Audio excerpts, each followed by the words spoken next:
देवराज news, जनतेचा आवाज जनतेसाठी। देवराज न्यूजला सबस्क्राइब करा आणि बेल आयकॉनवर क्लिक करा। चांदवड कृषी उत्पन्न बाजार समिती येथे कांदा व मका उत्पादक शेतकऱ्यांचे विविध मागण्यांसाठी गेल्या 4 दिवसांपासून आमरण उपोषण सुरू होते। आंदोलनाची तीव्रता वाढत असताना आज दुपारी उपोषणकर्त्यांची प्रत्यक्ष भेट घेऊन सकारात्मक चर्चा करण्यात आली। सरकारकडून प्रतिनिधी येईपर्यंत आज सकाळी शेतकऱ्यांनी रस्ता रोको आंदोलनही केले होते।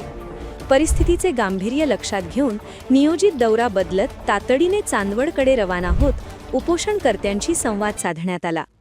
चर्चेदरम्यान येत्या 4 ते 5 दिवसात कांदा उत्पादक शेतकऱ्यांच्या प्रतिनिधींची माननीय मुख्यमंत्री व उपमुख्यमंत्री महोदयांसोबत बैठक घडवून आणण्याचे आश्वासन देण्यात आले।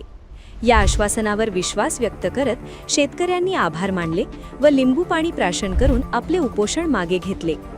या आमरण उपोषणात doctor Sayajirao Gaikwad, doctor Atmaram Kumbharde, Shri Sanjay Jadhav, Shri Vilas our, Shri Sampatrao वक्ते, श्री विजय जाधव, श्री भीमराव जेजुरे, श्री समाधान जामदार, श्री अनिल ठोके, श्री दशरथ ठाकरे आणि श्री संदीप चव्हाण यांनी ठामपणे सहभाग नोंदविला।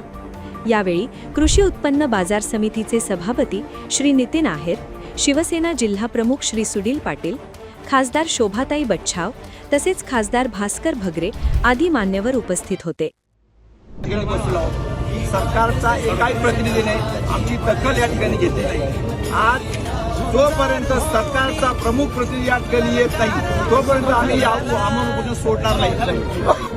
गेली 2 महिन्यापासून जर तुम्ही बघितलं असाल जानेवारी फेब्रुवारी पासून कांद्याची आवक या ठिकाणी मोठ्या प्रमाणात जरी वाढत असेल तरी भाव मात्र अतिशय घडघडलेले आहे। रोजच या ठिकाणी कांद्याचे भाव कमी होत आहे। कालचा जर आपण बघितला तर काल जवळजवळ 600-700 रुपये ठिकाणी भाव गेला आणि मागच्या 2 महिन्यापूर्वी कांदा 2000 रुपये जात होता किंवा 1700 रुपये जात होता। आंदोलनासाठी बसलो त्यावेळी या चांदवड तालुक्यातील बीजेपीची पिलवाळ अशी म्हणायला लागली की हे जिल्हा परिषद पंचायत समितीच्या निवडणुकीसाठी उपोषणाला बसले, परंतु आम्ही सर्वांनी पक्ष बाजूला ठेवून शेतकरी म्हणून आम्ही सगळे एकत्र झालो आणि आज हा आंदोलन सर्वपक्षीय नेते त्या ठिकाणी एकत्र आले।